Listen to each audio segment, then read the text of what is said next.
Excellent. Hello, Balance Bosses. I am so excited today to be bringing you Dr. Josie Dovidio. Did I say it right? Excellent. Thank Perfect. you. Yay. And she is the founder of Yoga for Dentists, which couldn't be more appropriate and needed. So you're a longtime dentist and a certified yoga teacher. Yes. And you took a sabbatical from clinical dentistry because of health issues related to prolonged stress. Hello, Yes. dentistry, right? Yes. And now it's your mission to help dental professionals basically undo what dentistry can do to the mind, body, and soul. And you do this through your Facebook group, your Instagram feed, YouTube channel, which your videos are super great, and also a podcast. Yeah. Yep. So welcome to Reclaim Your Balance. We're so Thank happy to you. have you here. And let's see, we already have a comment. Let's see who's here. Wow, someone says. Hey, wow.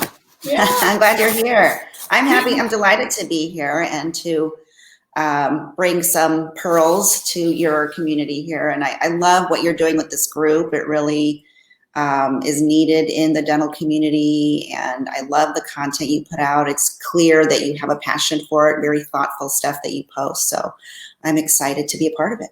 Awesome. Yes, it's been fun to connect with you. I knew right away that we were probably soul sisters. So I just love everything you're doing too. What I'd love to hear is a little bit more, like how this evolved. How did this start for you? You know, tell us what was going on when you were doing dentistry and what led you to where you are now. Sure. Well, I practiced for 22 years. Prior to that, I had been a dental assistant and I had done admin work in a dental office. And so my dental bosses would always say, well, you know how to do everything else. You should just go to dental school. All right, I'll do that. And so I did. I loved every minute of it. I was the kind of person who would take dental journals on vacation with me and read those for fun. And I was a business owner. And so I was just very involved in everything all the time. And I loved it. I didn't regret doing that. And I tried to strike some balance in terms of family life too. You know, like I was very involved in my kids' lives, but I always had work on my mind, you know. And looking back now, I can say, I'm starting now to say, yeah, I think I'm a workaholic because I just loved it so much. You know, it was like my passion. So I wanted to make sure the patients were taken care of, my staff was taken care of. We had a good reputation in the community, and you know how it is. So the problem was that the more successful you become, the more stress comes at you from all different angles. Mm-hmm. And so, you know, we all want to be successful. You know, we spend so many years in school studying and forsaking parties and vacations and whatnot so we can be successful at school so that we can be excellent in our field. And, you know, we want to be number one and we want to be the best at our crafts. And so we make the mistake, I think, at least I did, of thinking that my happiness was tied to my success and being good at this thing, right? Mm-hmm. But in order to be great at something on that level, you have to devote all your time and energy to your work, you know, and so you end up sacrificing a lot of quality time with family and friends. But more importantly for me, it was sacrificing time with myself and taking care of my health and sacrificing my health. Now, having said that, I don't want to give the misconception that I was just like a glutton and all this stuff. I mean, I felt like I was taking pretty good care of myself. I was doing yoga all those years. I was exercising. I was eating relatively well. I do like cocktails, so I had that going on too. But the reality is I was taking care of myself at a level that like normal people should take care of themselves.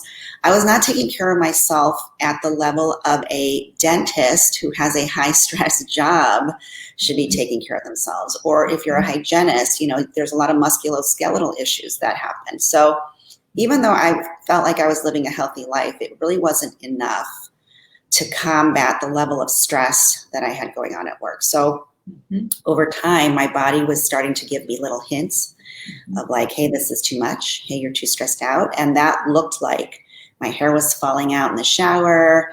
I was having trouble sleeping. And ultimately, it got to the point where I was not digesting my food. So I would go eat and come back from lunch and be like, gosh, I look like I'm 6 months pregnant. What's going on? So eventually, long story short, maybe it's too late now, but multiple doctors took a look at everything going on. I had every test known to man, endoscopies, colonoscopies, everything was fine. But everybody came to the conclusion that stress was really hurting me. And, and my doctors are also people who have spent many years in school and a lot of money in their training. And so they knew what it was going to be like to hear that basically your job is killing you. So nobody would come right out and say, like, you need to stop working or you need to stop practicing. But they would say things like, well, you really need to figure out a better way to manage your stress, or you really need to change your work habits or work schedule to better suit your health. And I tried several things. I had an associate come in, which was great, but it didn't really ultimately solve my problem. I was not well. And so I made a very hard decision to sell my practice after 22 years and take a sabbatical.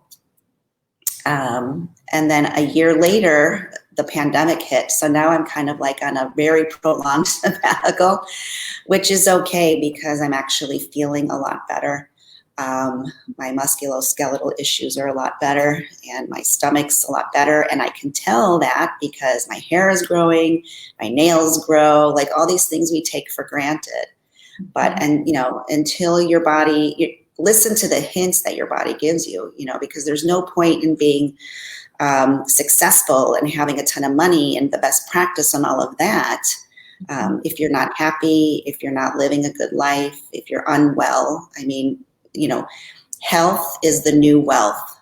And so I really just want to drive that into people now, because I think we all as dental professionals get sucked into, we should have this kind of lifestyle, we should have this kind of car or travel or money in the bank or whatever. But none of that matters if you're unwell. None of that matters if you can't enjoy your life. None of that matters if you can't sleep or digest your food, and I'm an Italian foodie. And so food is so important to me. So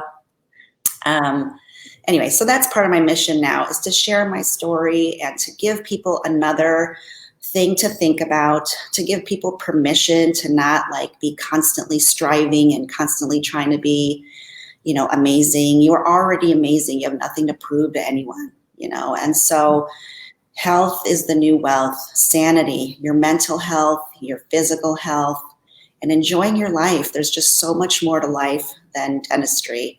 And I promise you, I'm telling you that again, as someone who used to take dental journals on vacation, right? There is so much more to life than dentistry.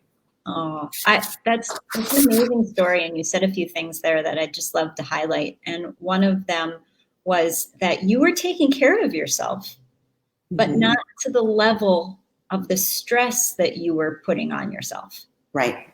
And I think that that's a really valid point to make there, because I think that as dental professionals, we do have a mind for the health and well-being of our bodies, and I think a lot of us take care of ourselves, but not to the level of the amount of stress that we're enduring. That's just so important. I think you're so right. And then the fact that your body was telling you, right. I mean, really giving you those hints and telling you, and then that journey of every test was normal. Every test was, and how disheartening that can be, because in your heart, you don't feel normal. Right. Yeah. Yeah. I definitely was not.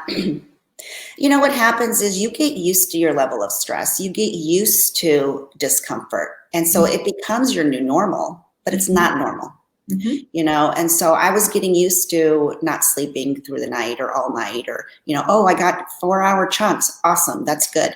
No, that's not normal, So, and when you're sleeping is when everything's regenerating and refreshing so that you can be better, So I would argue that if you're monitoring your health and doing what you need for your body, then you'll have, you'll be happier, you'll be healthier, you'll have more inner peace, and your clinical work will actually be better. Your work-life balance is better. You have to redefine what your definition of success really is, because I think we get stuck, especially in a lot of dental Facebook groups, of, comparing, like, I made this much production this month, or I collected this much, and whatever. And you start to feel like you're not measuring up if you're not meeting these numbers. Well, we don't know the story behind this person's practice, and we don't know, fine, they produced more or collected more, but maybe their overhead's like 95%. So ultimately they're killing themselves for what? 5%, So you should really try to avoid comparing yourself to other people, and just, it's your own journey. Mm-hmm. It's your life. Nobody knows what you have to deal with. You don't know what they have to deal with. And ultimately, this life is not about working. This life is not about being a dentist. You are more than that. And that was one of the things that I kind of got caught up in making the decision to sell my practice. It's like, this is my life. This is all, I've invested everything in this. Who am I if I'm not a dentist?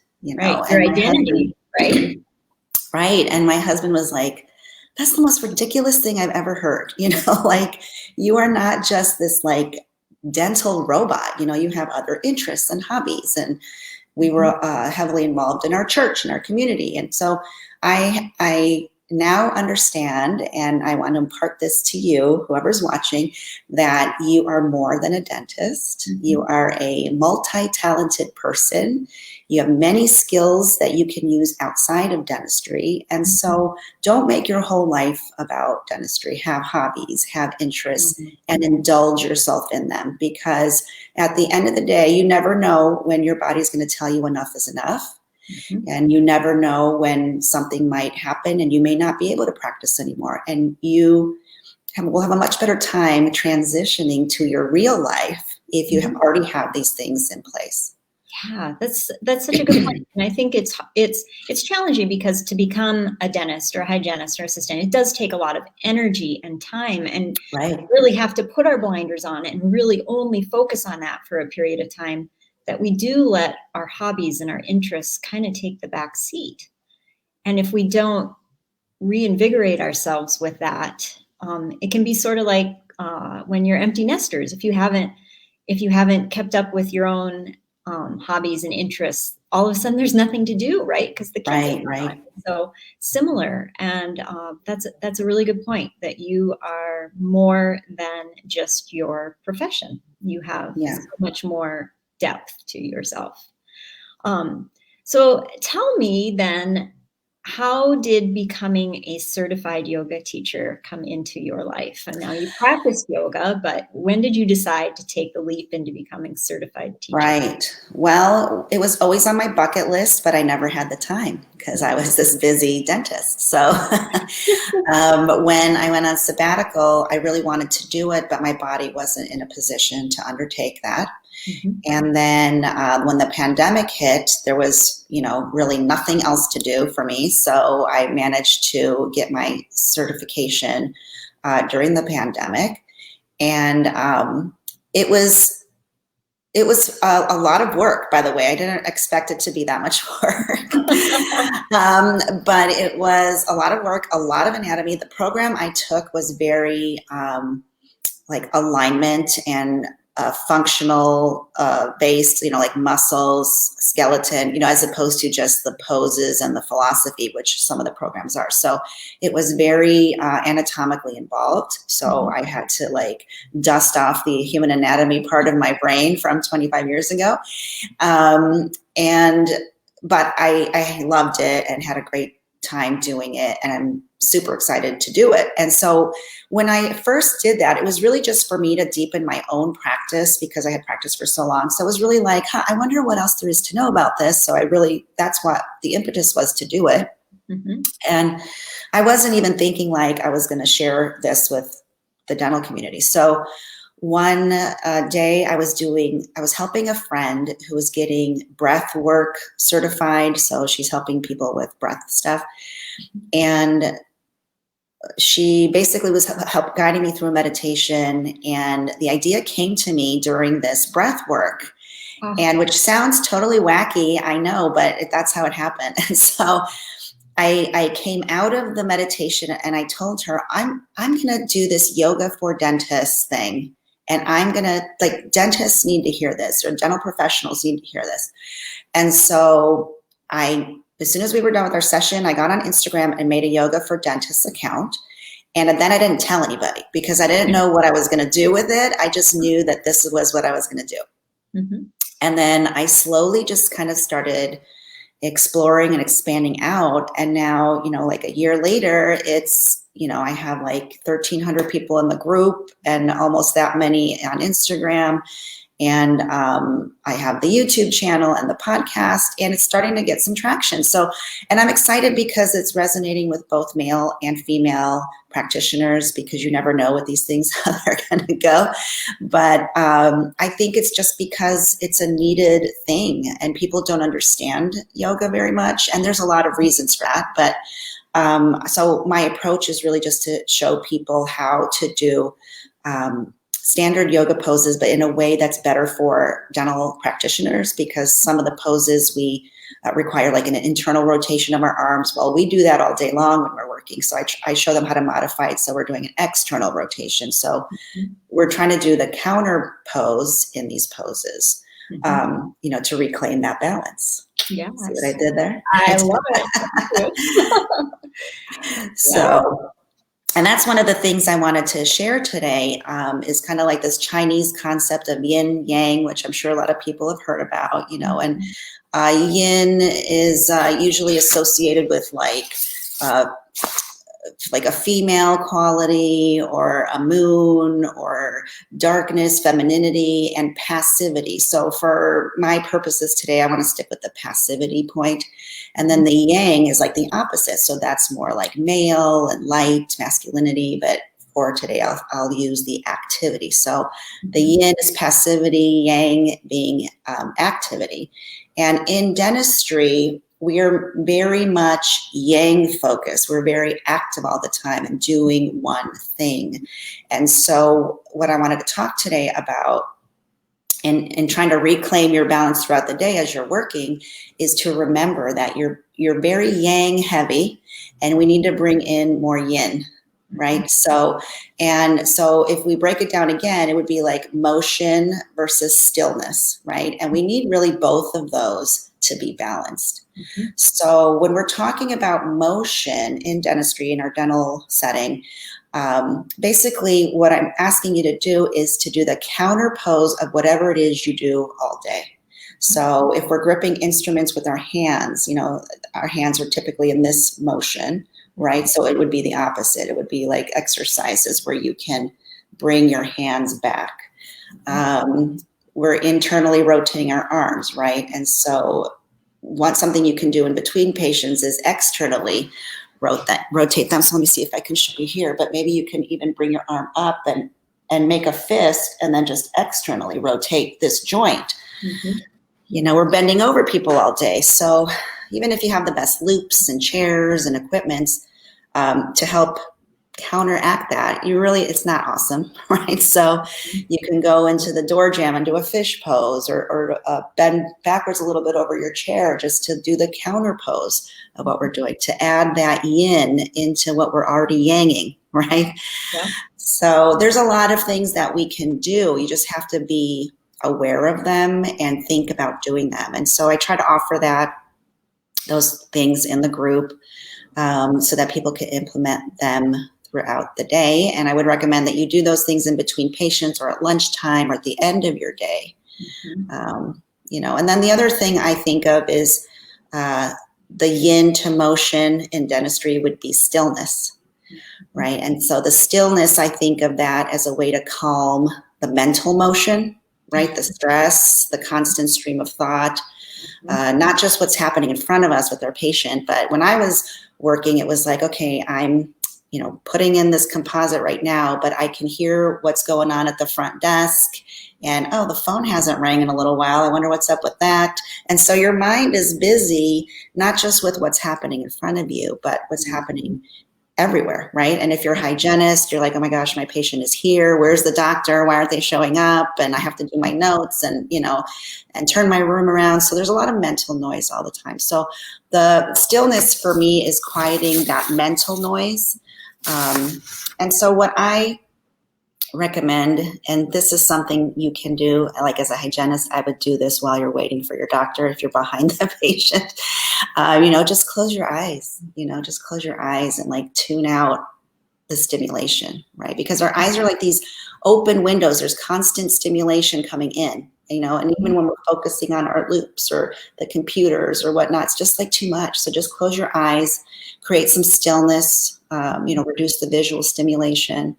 If you can excuse yourself, go to a quiet room and reduce the auditory stimulation, no more drills or suction noise or radio or TVs or whatever you have noise-wise in your office. Just quiet the noise, no music. Just give your brain a break. And then the other thing I like to do, so on a counter, the yang to the stillness yin, that's soothing, is warming eye rubs, right? So you rub your hands together and you close your eyes and you cup your eyes and you just let the warmth of your palm just like soothe your eyes. And I did a video on that and got a lot of great feedback on that, because your eyes are overworked. This is what we do. Our hands and our eyes are overworked. And yes, our neck and back and everything else ties in and compensates, but there's a lot of yang. We're yang heavy in dentistry. So we really try to bring in some yin. Yeah. As you were doing your yoga training, did your mind just go off like, oh, if I would have done this, if I would have done this, if I would have done that, was your Yes. mind just going crazy? Like, oh, I could have done all this, all those years of practicing. Here's what I recognized. I was practicing yoga. What I didn't have was someone telling me, an older person, how important it was. How important it was to take a break, how important it was to quiet your mind, how important it was to do this. I didn't have like a wellness mentor to really like drive in, like, your career is not going to last very long if you don't think about this now. And that's ultimately why I created this Yoga for Dentists community, is to meet that need of like, hey, I've been there. This is what happened to me. And I thought I was doing pretty well, but I'm going to drive this home to you. This is really important. And nothing else matters more than this, because it's true. Again, if you don't have your health, you don't have anything. So when I was going through the training, it was like, more and more like validation of, why don't we have this in dentistry? Why aren't we talking about this? We have a couple of people who are thought leaders in the industry who are starting to put the information out there, but the more people talk about it, which is why I love having your group as part of the community too, the more people talk about it, the more people start to go, oh yeah, this is important. A lot of people are talking about this. Yes. Yes, you almost hope that this becomes part of the CE curriculum, like wellness, mental wellness, physical wellness, just whole body health, really, that we need to be taking care of in order to take care of other people. Absolutely. I mean, you can't, you can't serve from an empty cup, or whatever that saying is, right? You have to be able to fill yourself up.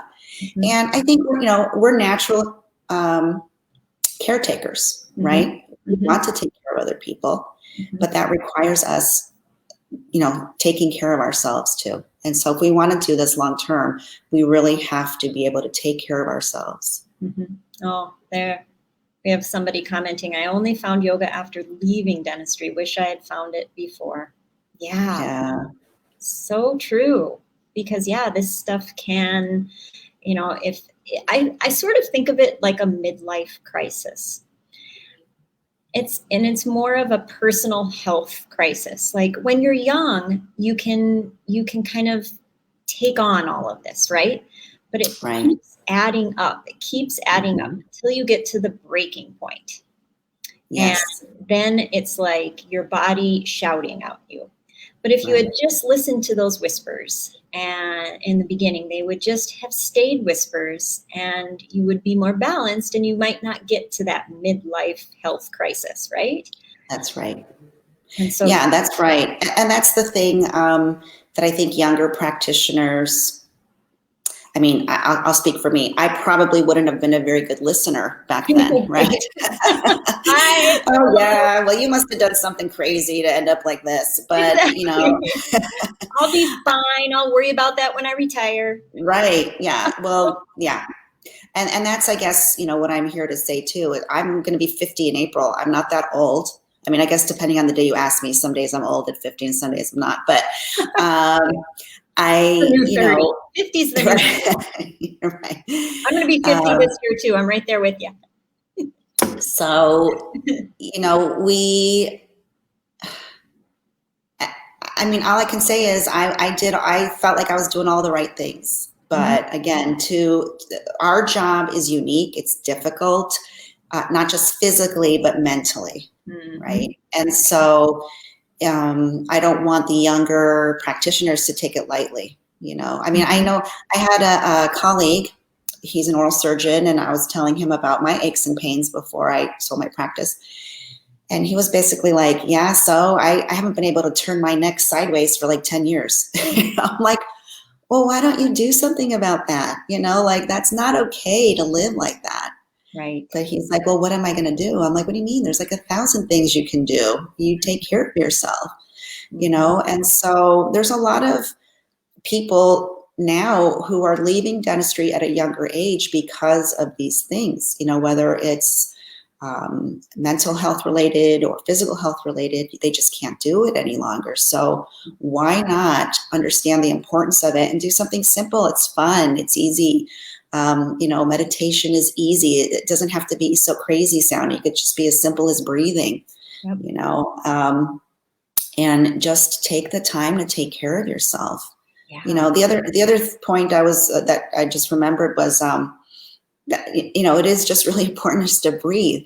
A way to incorporate yin into your yang day, in our office, it's obviously indoors, recycled air conditioning, all the different smells we have from our materials. At lunchtime, take a break, go outside, get some fresh air, and just breathe. I mean, it's so simple, it's so elementary, but it makes such a world of difference. And some of you are buried in snow right now and you're thinking, I can't go outside, it's freezing. But even when it's freezing, go outside for like 2 minutes, 3 minutes, and just give your brain just some fresh air.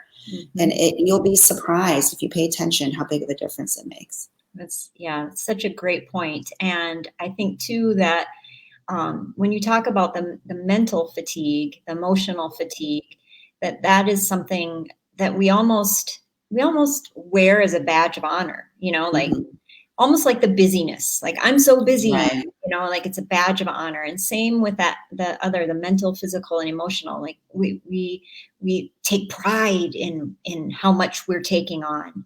And yet we should really take more pride in how well we're taking care of ourselves. Right. Absolutely. Just